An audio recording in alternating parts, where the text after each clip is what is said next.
आवाज आई यकदम आवाज आई है तेन इत्थे टायर दी टायर बैठा है वीडियो चल रही है टायर पंचर है वेखो जी कह रहा इत्थे आवाज आई है यकदम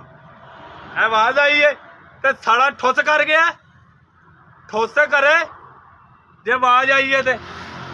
वजन गड्डी दे वजन ना बैठे ने पेंचर नाल नहीं बैठे वजन है 10 अंगड़े क्रैश है गड्डी दे उत्ते